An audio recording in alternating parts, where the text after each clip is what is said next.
you've been working in Silicon Valley for 20 years, and I know you've had a lot of different kinds of experiences, and I'm wondering if you'd be willing to share some of those experiences with us, especially when there have been times that you believe you've encountered either subtle or even overt racism.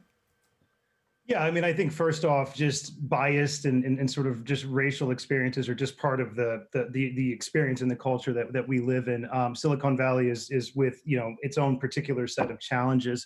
For me, for somebody first who grew up in the Bay Area, grew up amongst the diversity and the cultural richness of the Bay Area. Obviously the context switch into my professional life and technology, though local, was quite jarring. Just the lack of diversity. There's sort of this myth of meritocracy, if you will, that tends to kind of limit the scope of individuals and their backgrounds. And so, coming up in this environment right out of high school was when I started working in the Silicon Valley. It was very clear to me that not only was I different in terms of the way that I looked, but there was not a very organic extension of sort of the Bay Area childhood experience and growing up into these large sort of experiences and wealth creation and opportunities that the Silicon Valley has created in the Bay Area. So the disconnect from the community that's here being displaced and what's being created is where I see the biggest divide and the biggest gap. And that translates to race and culture very quickly, just given how culturally rich the Bay Area is historically. It's a myth of meritocracy, indeed. I mean, as I understand it, you have been confused with your deputy, who's white, on numerous occasions, and at a certain point, both of you realized this is not a coincidence. Tell me about that. Yeah, I mean, it's one of these experiences that, when you're raising money for a company, it's hard. Building startups is hard. So you're dealing with adversity every single day just to try to keep operations going, go to market, capital. These are all challenges.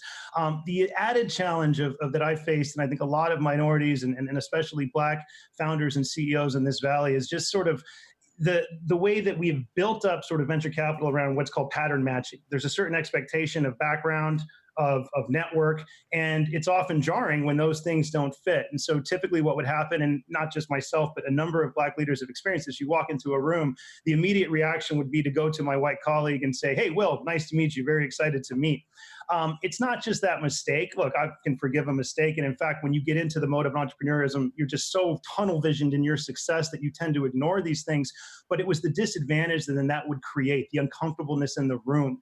I could see the person just sort of reeling in their head. They can't believe they made this mistake. They feel terrible. The optics of it must be terrible. And now they're distracted effectively from what we're here to talk about, which is why we believe that we're building an amazing company and why we want to partner with the firm in question to continue that journey. So you create this disadvantage out of the gate. And it's one that is often just fueled by sort of guilt and a sense of just, sorrow that they made the mistake. But from my perspective, it's like now we've got this additional hurdle in what is already a very difficult process that we need to overcome. And so that creates that sort of unconscious bias or microaggression, which just creates a harder situation for people that may not fit the more traditional mold. Now, I've talked to so many women who've tried to change who they are to avoid issues of sexism. For example, putting their hair up before a meeting with investors, not getting their nails done, maybe bringing a man to the meeting so they can be taken more seriously. Have you done anything similar like that over the years, or felt that you had to change who you are in order to get what you need or want? It's a heavy question. I mean, my entire career has been one of just never feeling entirely comfortable with myself. I mean, I was 18 years old when I started working, so I was already young. Again, I grew up in an area where not a lot of people had exposure to professional settings, so that was uncomfortable. And then just to add sort of race to that context, understanding that I was sort of what you would call unrepresented. What really hit me, and that was kind of throughout my career as I came up, as I became an executive and more importantly, a CEO of a company and having to raise money and invest or engage with investors, what I found was that hurdle just created another set of adversity and another thing that we had to go clear. And there were times, and I don't say this proudly, but there were definitely times when you're in that tunnel vision, when all you want is to get this thing right and to continue to pursue that vision, where you ask yourself, like, what do I have to do to be different? Do I need to find another CEO? Do I need to find another founder? And so there's definitely those moments, and they're painful. But it's part of just, I think we all go through some sense of sort of identity crisis as you go through these experiences. And all entrepreneurs and all founders face it. I think entrepreneurs and founders of color, there's always this what if question. What if I look different? Would this be easier? Am I creating a disadvantage for the people that I care about, which is the team that I've built, that they have invested their time in this vision? They believe in me. They believe in what we're doing. I don't want to let these people down. So I think it's completely natural to have those feelings. I can say personally, I've gotten a lot more comfortable as I've gotten older in terms of who I am and where I come from and the culture and the music and the things that represent me. But it was definitely a process for me to kind of get to that point. And it's not to say that I don't have moments where I digress a little bit, but just really trying to kind of stay true to myself and understand that confidence comes from experience, not from somebody else's perception of me based on how I look. Now, so many conversations are happening right now inside companies about how to address this. What are we doing wrong? Clearly, there's a real problem, and we are not handling this correctly. Do you think that what we're seeing right now, these new commitments, whether it's money, whether it's messages of solidarity, is this the time when we're actually and finally going to start to see real change, or are you skeptical?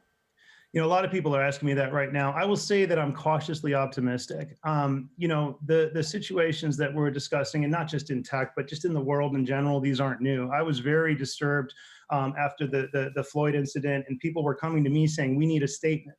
My first feeling was like, well, why do you all of a sudden you need a statement? Nobody ever wanted a statement from me. Police violence, racial injustice, these aren't things that are new to me in my life. But immediately, all of a sudden, it's okay to talk about. So that was a little bit, I had to kind of adjust to that expectation and get comfortable with it. I will say one thing right now that makes me most optimistic. People are listening. And the difference is we've never seen change. Change can never happen when we're defensive, when we're trying to rationalize, when we're trying to tell somebody else's story. The number of people that are simply listening today and playing back what they hear, that encourages me. The diversity of people who are speaking up, we got everybody from the Roger Goodells of the world to the tech leaders. This is different.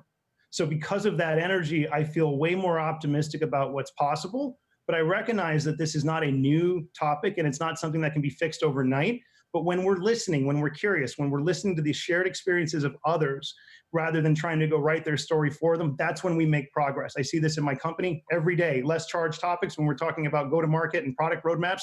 But again, listening is what creates change. When we're defensive, I call it below the line, that's when we just resist and we continue to perpetuate. And I think we've been very defensive around the conversation, particularly the phrase Black Lives Matter for the last 10 years. And there's been a shift in sort of the overall echo chamber that is very positive for me.